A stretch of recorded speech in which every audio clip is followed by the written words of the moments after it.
प्यारे बुजुर्गों, माताओं, भाई और बहनों, अध्यात्म का रास्ता प्रेम का रास्ता है और प्रेम के रास्ते को समझना कोई आसान काम नहीं। अपने आप को जानना, पिता परमेश्वर को पाना, कहना आसान है, करना उतना आसान नहीं। और जब भी इंसान कुछ करने की ठानता है तो वो ज़रूर उस मंजिल तक पहुंच सकता है। बार बार हिस्ट्री के ज़रिए हम देखते चले आए हैं। हम सब कहीं भी पैदा हुए हों, हम सब किसी भी घराने में पले हुए हों, हम सब की सोच समझ किसी भी तरीके की हो, हम सब पिता परमेश्वर को जान सकते हैं। यही संतमत के रास्ते का बेसिक प्रिंसिपल है।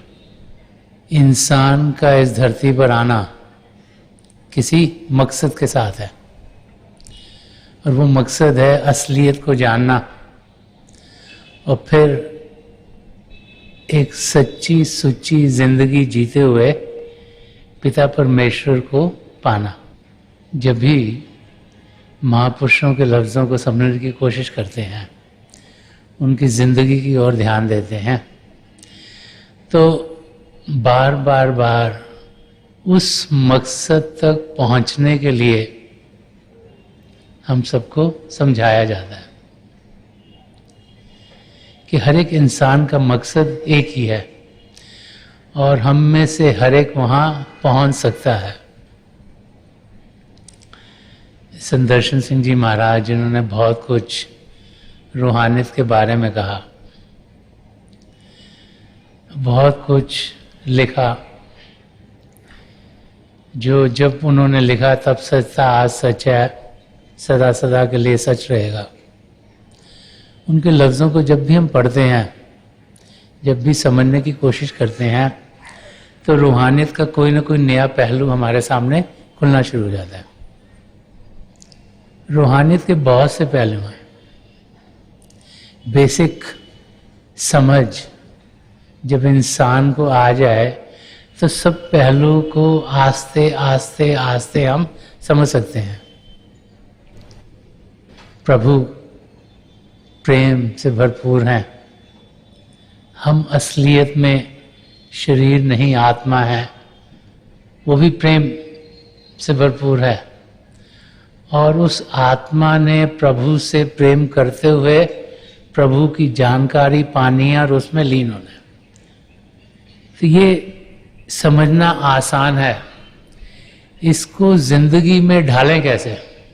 वो कहते हैं कि knowledge is very good for you, कि किसी चीज़ की जानकारी होने हम सब के लिए बहुत अच्छा है, लेकिन जो विजडम है, जो उस नॉलेज को अप्लाई करना है, जो जानकारी हमें मिली है उसको ज़िंदगी में डालना है, वो उससे भी बढ़कर है।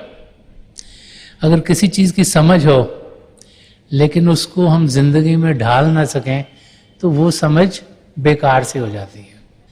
रूहानियत का रास्ता जो सिंपल है, सरल है, उसको जिंदगी में ढालना ही मुश्किल है, इसलिए कि मन जो हम सब के साथ जुड़ा हुआ है वो तरह तरह की बाधाएं हमारी ज़िंदगी में डालता है, तरह तरह की तकलीफ़ें हमारे सामने रख देता है, तरह तरह की अट्रैक्शंस और डिस्ट्रैक्शंस रख देता है और इंसान उसमें ही रह जाता है। जैसे आजकल के टाइम में आप में से बहुत से लोग हैं जो काफ़ी ट्रैवल करते हैं। कोई हिंदुस्तान से बाहर भी जाता है, कोई दुबई गया, कोई हांगकांग गया, कोई सिंगापुर गया, कोई यूरोप गया, कोई ऑस्ट्रेलिया गया, कोई अमेरिका गया। जब हम बाहर जाते हैं तो वहाँ की चीज़ें देखने की कोशिश करते हैं, तो बहुत जगह पर बड़ी बड़ी ऊंची ऊंची बिल्डिंग्स होती हैं और हमारा दिल करता हम ऊंची बिल्डिंग से ऊपर से जाके देखें कि सब कुछ कैसे दिख रहा है। तो लेट्स से 150 स्टोरी की बिल्डिंग है और अगर आप 100 स्टोरी तक गए तो आपको तो ऊपर से बहुत अच्छा लगता है, देखने में सब चीज़ें साफ दिख रही हैं। अगर सूरज निकला हुआ उस दिन वो चीज़ें दिख रही हैं, आप बड़ी खुशी से वापस आ जाते हैं। आपको मालूम नहीं, शायद आप 110 स्टोरी तक भी जा सकते हो, 120 तक भी जा सकते हो, 130 तक भी जा सकते हो, 140 तक भी जा सकते हो, 150 तक भी जा सकते हो। क्योंकि 100 पर जाकर आपको सब कुछ अच्छा लगा, आपको बहुत बढ़िया लग रहा है, वापस आ जाता है। ऐसे ही अध्यात्म का रास्ता है, इसमें बहुत से मोड़ हैं। बहुत सी बार इंसान एक लेवल तक शरीर से जरा सा ऊपर उठता है, उसका वाओ, वो इंसान सोचता है कि बढ़िया हो गया, सब कुछ एकदम बढ़िया लग रहा है, कुछ और उसके आगे जाने की कोशिश ही नहीं करता। क्यों? क्योंकि जिस चीज के हम आदी हैं उससे हम जरा सा ऊपर बढ़ते हैं तो हम सोचते हैं शायद हमने पिता परमेश्वर को पा लिया। हम भूल जाते हैं कि आगे भी बहुत कुछ है।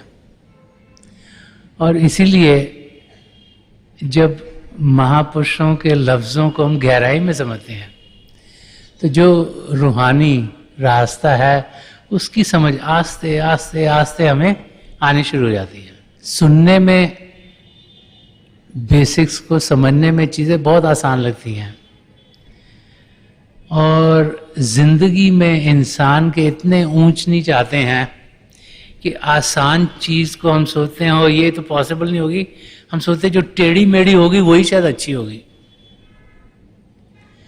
तो जब भी महापुरुषों के लफ्ज हमें सुनने को मिलते हैं तो जिंदगी कैसी जीनी चाहिए एक सच्चे शिष्य को, वो हमारे सामने खुलना शुरू हो जाता है।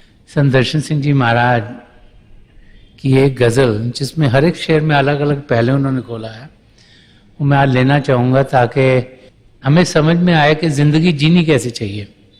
जैसे बच्चा घर में पैदा होता है, थोड़ा सा बड़ा होता है, हर एक माँ बाप की कोशिश होती है कि मेरा बच्चा बहुत इंटेलिजेंट हो, तो हम उनको 2 साल की उम्र से, 2.5 साल की उम्र से, 3 साल की उम्र से उनको कुछ न कुछ सिखाना शुरू कर देते हैं।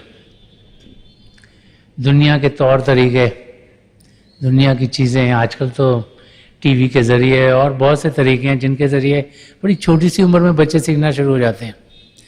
हम सोचते हैं कि अगर हमारे बच्चे को ABCD 1 साल की उम्र में आ गया तो बहुत अच्छा हो जाएगा। हम सोचते हैं अगर उनको मैथमेटिक्स 2 × 2 4 2 साल की उम्र में आ गया तो सुपर ब्रिलियंट है। हम समझते हैं कि अगर कोई और लैंग्वेज हिंदुस्तान में रहते इसको जर्मन सिखा दी तो बड़ा अच्छा होगा। हम सोचते हैं हमारा बच्चा अगर हारमोनियम प्ले कर लेगा या कोई और इंस्ट्रूमेंट बजाएगा तो बहुत अच्छा होगा। तो हम अपने बच्चों को तरह तरह तरह की चीज़ें सिखानी शुरू कर देते हैं। ये सोचते हैं कि इस दुनिया में जीने के लिए इन चीज़ों की इस बच्चे को ज़रूरत पड़ेगी।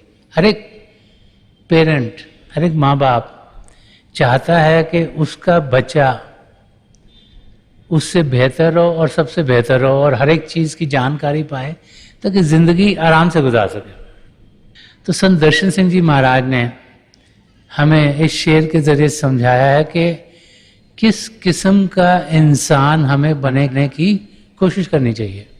जो लोग बहुत इंटेलिजेंट होते हैं, जिनका ध्यान इस दुनिया में बहुत होता है, जिनको इस दुनिया की जानकारी बहुत है, उन्हीं का IQ बहुत हाई होता है, उनको हम सोचते हैं कि इनकी समझ बहुत है, इनको बहुत होश है इस दुनिया की, इनको सब करंट इवेंट भी पता है, क्या हो रहा है क्या नहीं हो रहा, कैसे क्या करना है, कैसे क्या हो रहा है, सब चीज़ों की समझ है, तो उसको इंसान होशियार समझता है।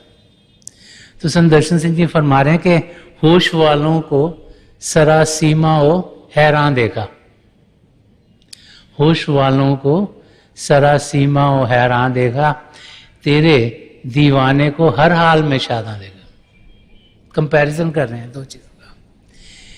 एक वो लोग जो कि बहुत इंटेलिजेंट हैं, जिनको बड़ी होश है दुनिया की, जिनका ध्यान दुनिया की ओर है, को होश वाले कहा गया। तो कह रहे जो होश वाले लोग हैं उनको सर्व सीमा का मतलब परेशान, उनको हमने परेशान और हैरान देखा।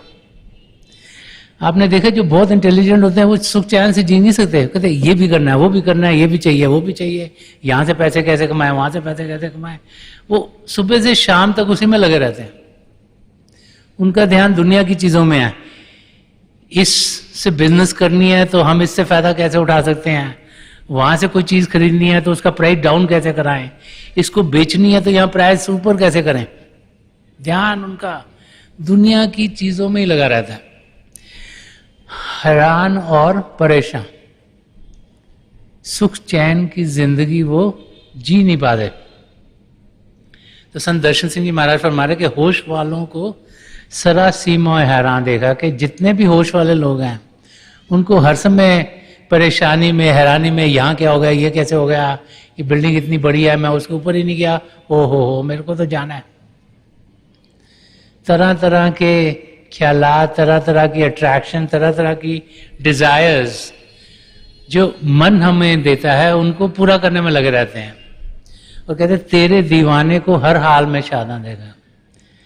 तो दो अलग अलग, एक तो होश वाले जिनकी चेतनता शरीर में है, जिसे बॉडी कॉन्शियसनेस कहते हैं, और दूसरे जिनकी चेतनता आत्मा में है, जिसे स्पिरिचुअल कॉन्शियसनेस जिसे कहते हैं। उनका डिफरेंस बता रहे हैं और समझा रहे हैं कि किस किस्म की हमारी जिंदगी होनी चाहिए। एक वाकया हिस्ट्री का है, एक नवाब थे, एक छोटी सी रियासत के नवाब थे। तो उस समय एक सूफी हुआ करते थे, उनका नाम था नाजर, बड़े मशहूर सूफी पोएट थे। तो नवाब साहब को लगा कि मैं सूफी पोएट को बुलाऊं, उनकी पोएट्री सुनूं, मेरा भी ध्यान ठीक जगह पे लगेगा। तो उसने अपने एक मैसेंजर को भेजा, एक अपने खास इंसान को भेजा कि जाके तुम नाजिर साहब को बुला के लाओ और नजराने के तौर पे 3,000 रुपये भेजे। पुराना टाइम था, 3,000 रुपये बहुत होते थे। जब वो मैसेंजर नाजिर साहब के पास पहुंचा तो उसको कहा कि नवाब साहब ने आपको बुलाया है और ये नजराना भेजा है। तो उस समय वो 75 रुपये कमाया करते थे महीने के, तो उसके 40 महीनों की कमाई 3,000 रुपये थी।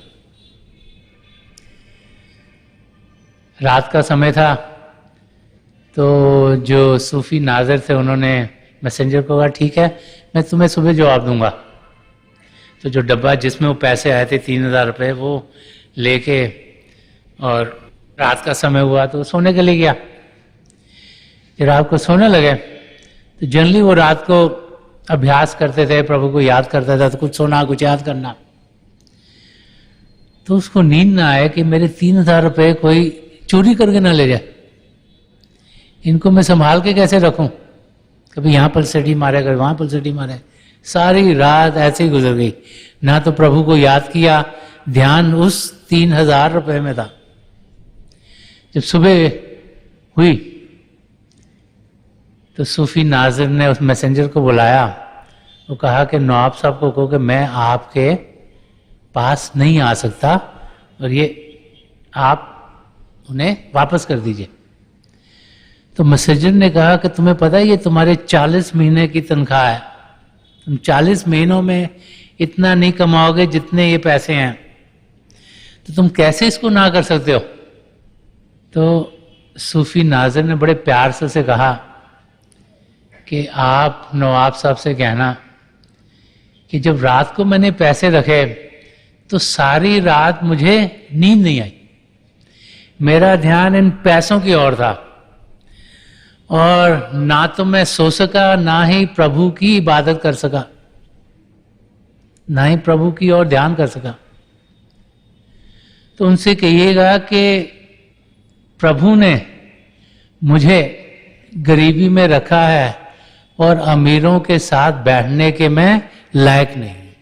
तो डिफरेंस जो एक इंसान का जिसका ध्यान रूह की ओर है, आत्मा की ओर है, सोल की ओर है, और दूसरा इंसान जिसका ध्यान शरीर की ओर है, मन की ओर है, बाहर की ओर है।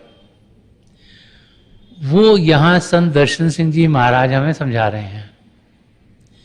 समझा रहे हैं कि हम सोचते हैं कि जितना ज्यादा हमें इस दुनिया का मालूम होगा उतना हम इस दुनिया में सही तरीके से जी सकेंगे, पर हम भूल जाते हैं कि हम इस दुनिया को जानने के लिए यहां नहीं आए हैं।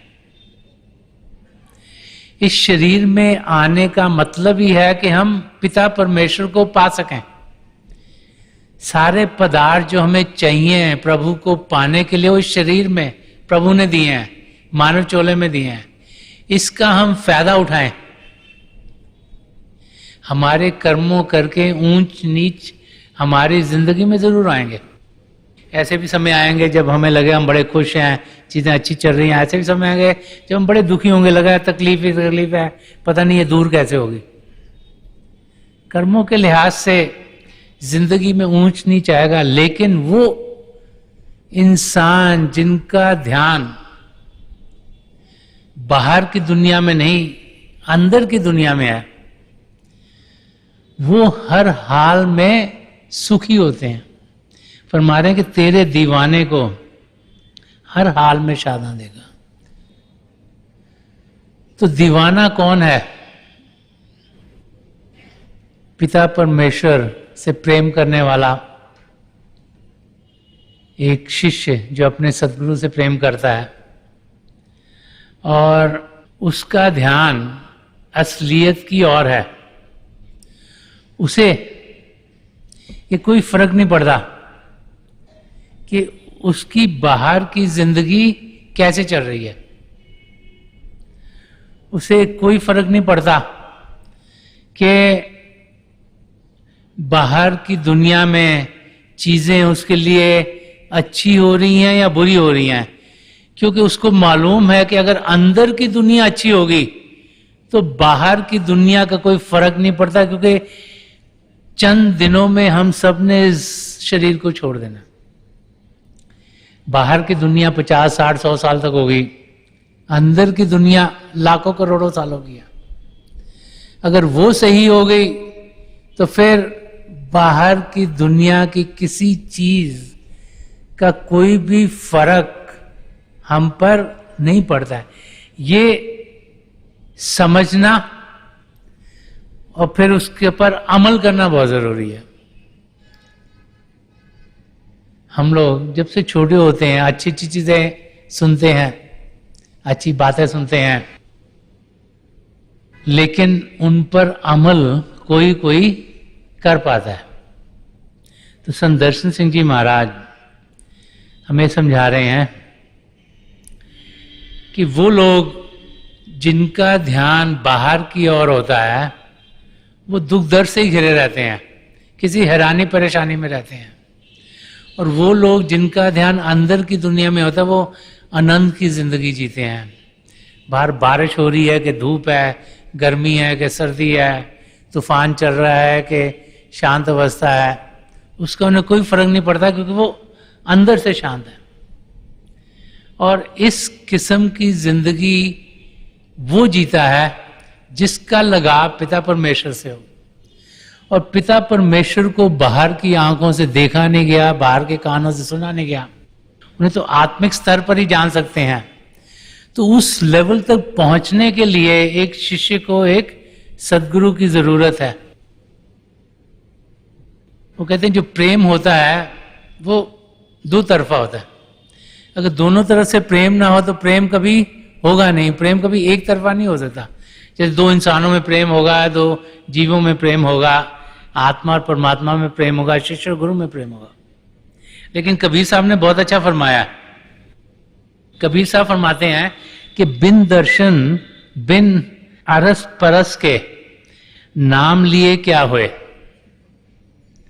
अरस परस का मतलब है आसपास होने के, कि बिन दर्शन, कहते अगर दर्शन ना हो, बिन दर्शन बिन अरस परस के, और अगर आसपास एक शिष्य का अपने गुरु से सामना ना हो तो कह रहे हैं कि नाम लिए क्या होए। धन के जो धनी होए तो निर्धन रहे ना कोई।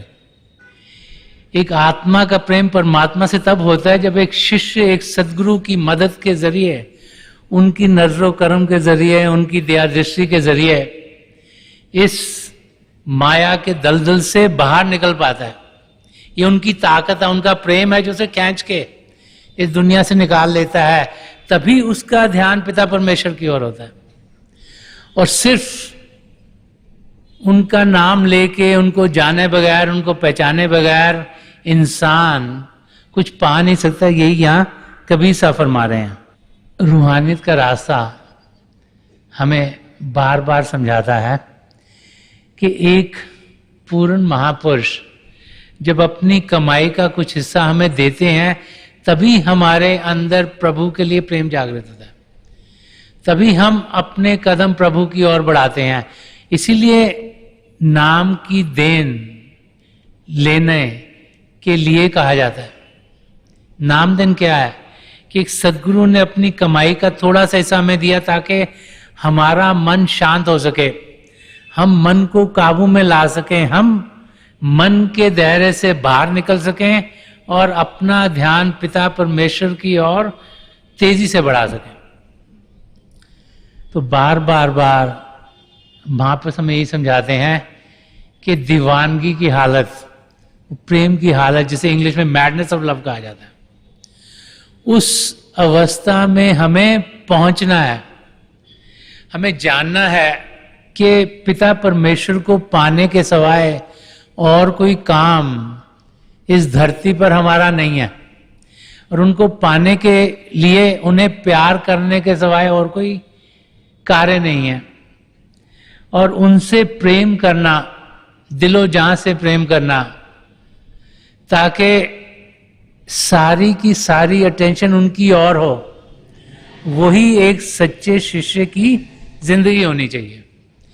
तभी वो अपनी मंजिल तक पहुंच पाएगा। अगर अटेंशन डिवाइडेड है, थोड़ा ऐसा यहां चला गया, थोड़ा वहां चला गया, थोड़ा वहां चला गया, थोड़ा वहां चला गया, तो हम कभी भी अपनी मंजिल तक पहुंच नहीं पाएंगे। ध्यान हम पिता परमेश्वर की ओर करेंगे तो हम उन्हें जरूर इसी जिंदगी में पा सकते हैं। ये बार बार बार महापुरुष ने समझा गए। इसलिए संत कृपाल सिंह जी महाराज फरमा गए कि जो दिन का 10वां हिस्सा है, जो 2.5 घंटे के करीब, वो कम से कम हम अभ्यास में दें, उसमें ध्यान पिता परमेश्वर की ओर करें, तो हम उनकी ओर तेजी से बढ़ते चले जाएंगे। वो हमारे बहुत नजदीक हैं, हमसे दूर नहीं, हमारे भीतर बैठे हुए हैं। हमने सिर्फ अपना ध्यान उनकी ओर करना है। और जब ऐसे करेंगे तो हम देखेंगे कि हम अपनी मंजिल की ओर तेजी से बढ़ पाएंगे। तो जो पहला शेर है, ये हमें समझा रहा है, वो माँ बाप जिनके बच्चे हैं छोटे छोटे, उन्हें शुरू से रूहानियत की ओर हम ध्यान दिलवाएं। हम कोशिश करें अपनी तरफ से कि जितना ज्यादा ध्यान उनका पिता परमेश्वर की ओर हो सके, जितनी सच्ची सुच्ची जिंदगी वो जी सकें, उस किस्म के प्रिंसिपल्स उनको सिखाएं, ताकि उनकी जिंदगी एक भक्ति भाव से भरपूर जिंदगी हो, उनकी जिंदगी पिता के प्रेम से भरपूर जिंदगी हो। तभी सही मायनों में वो सच्चे इंसान बन पाएंगे। जिस बच्चे का ध्यान सिर्फ दुनिया की चीजों में ही रह गया, तो वो फिर अपनी मंजिल तक कभी पहुंच नहीं पाएगा। और प्रभु को पाने के लिए जितना ज्यादा समय हमारे पास होगा, उतने ही चांसेस ज्यादा हैं कि हम उन्हें इसी जिंदगी में पा सकेंगे। तो हम सब जो कि जिन्हें प्रभु की देन से नाम की देन मिली है, ये हमारे लिए जरूरी है कि हम अपने बच्चों को सही तरीके पर लगाएं। ये जानें कि अगर उनकी अंदर की जिंदगी ठीक हो गई तो बाहर की जिंदगी खुद ब खुद ठीक होगी। संत कृपाल सिंह जी महाराज तो कई बार फरमाते थे, on spiritual health depends the health of the body and the mind, कि हमारी रूहानी सेहत कैसी है उस पर निर्भर है कि हमारी मानसिक और शारीरिक सेहत कैसी होगी। हम लोग हर समय शरीर का फिक्र करते हैं, ओ ये तकलीफ ना हो जाए, बच्चे को जुकाम लग गया, इसके टॉन्सिल बढ़ गए हैं, इसको ये नहीं हो रहा तो इसको वो नहीं हो रहा, ये तो पढ़ता ही नहीं है, पढ़ाई में अच्छा नहीं है, इसको समझ नहीं आती। कभी ये सोचते ही नहीं कि कभी उसका ध्यान प्रभु की ओर कभी जाता है कि नहीं जाता, और जो जाता भी है वो भी हम मोड़ के दुनिया की ओर कर देते हैं। तो पेरेंट्स की रिस्पॉन्सिबिलिटी है कि अपने बच्चों को प्रभु की ओर करें, ताकि जो अगली जनरेशन आ रही है उसका ध्यान शुरू से पिता परमेश्वर की ओर हो, और उनकी जिंदगी खुद ब खुद एक ऐसी जिंदगी होगी जहां खुशियां ही खुशियां, आनंद ही आनंद होगा। यही बार बार बार महापुरुष हमें अपने टीचिंग्स के जरिए, अपने वचनों के जरिए समझाते चले आए हैं। जो इस गजल का दूसरा शेर है वो एक और पहलू रूहानियत का हमारे सामने खोलता है। अब जिंदगी में ऊंच नीच आता है, कोई ऐसा समय होता है जब कि रूहानियत के रास्ते पर भी हमें लगता है हम भजन पर बैठ रहे हैं, हमारे बड़ी तरक्की हो रही है, हमारे अंदरूनी यात्रा बड़ी अच्छे तरीके से चल रही है। और कोई ऐसे समय आता है लगता है हम तो बैठा में कुछ दिख ही नहीं रहा, अंधेरा ही अंधेरा है, जिसे dark night of the soul कहा गया, विरह की रात, जहां लगते ही नहीं कि प्रभु हमारे नजदीक हैं। ये दोनों पहलू हैं जिनमें से इंसान गुजरता है। तो जब लगता ही नहीं कि पिता परमेश्वर की नजदीकी है, लगता है प्रभु तो हमें भूल गए, हमें याद ही नहीं करते, हमें उनकी नजदीकी नहीं मिलती, तो इंसान डामाडोल हो जाता है। जब तकलीफ आती है तो इंसान का विश्वास प्रभु से भी हट जाता है, और वो प्रभु को कोसना शुरू कर देता है कि परमात्मा तूने मेरे साथ ऐसे क्यों कर दिया, मैंने तो कोई चीज खराब नहीं की। अब हमें तो मालूम नहीं ना हमने खराब क्या करा हुआ है इस जिंदगी में, पिछली जिंदगी में। हर एक इंसान सोचता है मैं तो सारी चीजें राइट कर रहा हूं, वो गलत क्या कर रहा हूं उसकी समझ में नहीं है। तो वो सोचता है कि ओहो पिता परमेश्वर तो मेरे को भूल गए, मेरे को याद ही नहीं करते, और इसीलिए मैं उस अवस्था में हूं जहां उनके ना दर्शन होते हैं, ना उनसे मुलाकात होती है, ना बातचीत होती है। विरह, सेपरेशन लग रही है, उसमें इंसान को बहुत तकलीफ होती है। तो उस समय में हमें क्या करना चाहिए, वो संत दर्शन सिंह जी महाराज इस शेर के तरह हम समझा रहे हैं कि वो समय जबकि हम बहुत दुखी हो गए हों, प्रभु से भी दुखी हो गए कि कुछ भी ठीक सही नहीं चल रहा, हर एक चीज खराब ही खराब है। तो संत दर्शन सिंह जी महाराज फरमा रहे हैं कि डबडबाई हुई आंखें जो उठाई शबे गम, क्योंकि जब तकलीफ होती है तो आंसू खुद ब खुद आने शुरू हो जाते हैं कि डबडबाई हुई आंखें, आंखों में आंसू हैं, जो उठाई शबे गम होता है विरह की रात, वो dark night of the soul, जबकि कोई चीज ठीक नहीं लग रही और आत्मिक रूप से भी हमें लग रहा है कि हम प्रभु से दूर हैं। सबसे ज्यादा तो तकलीफ तभी होती है जब लगता है कि ओ परमात्मा ने हमें छोड़ दिया, तब इंसान सबसे ज्यादा तकलीफ में होता है, क्योंकि हमें ये तो पता है कि जब प्रभु हमारे साथ है हमें कोई फिक्र की बात नहीं है। मगर जब ऐसी फीलिंग आए कि वो प्रभु ने हमें छोड़ दिया तो लगता है कि अब तो कुछ ठीक हो ही नहीं सकता। तो उस मौके में फरमा रहे हैं कि डबडबाई हुई आंखें जो उठाई शबे गम, तो सितारों के करीब आपको खंदा देखा।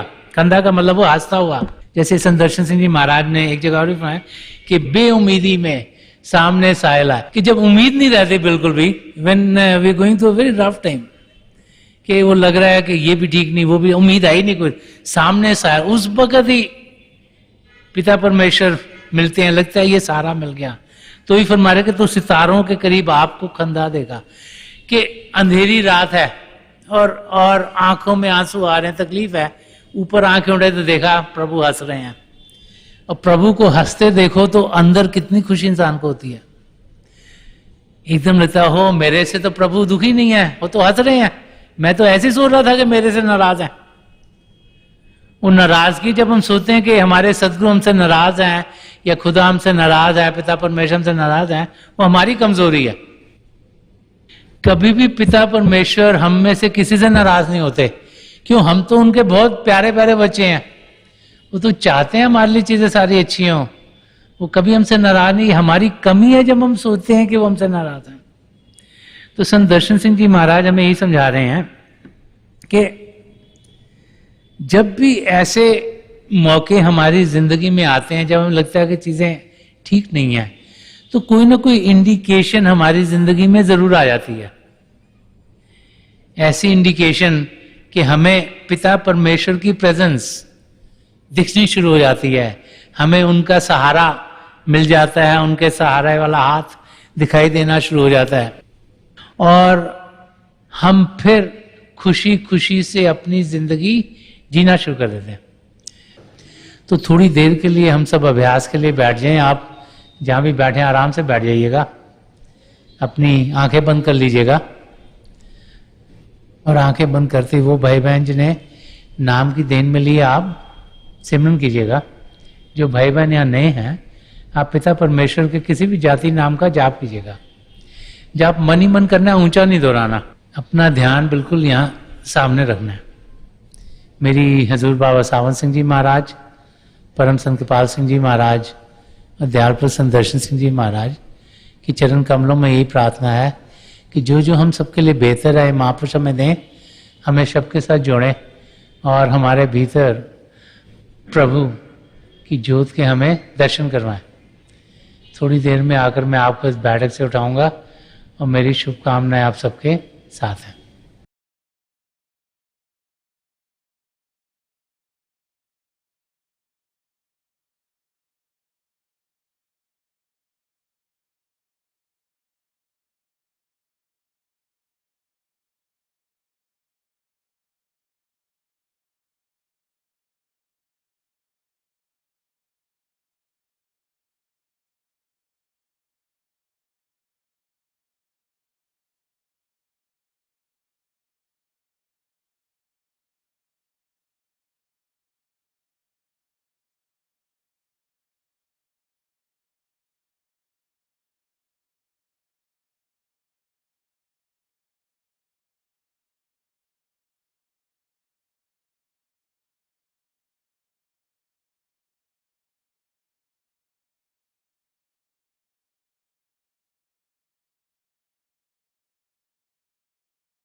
छोड़ दीजिए जी, हाँ प्लीज लिव ऑफ।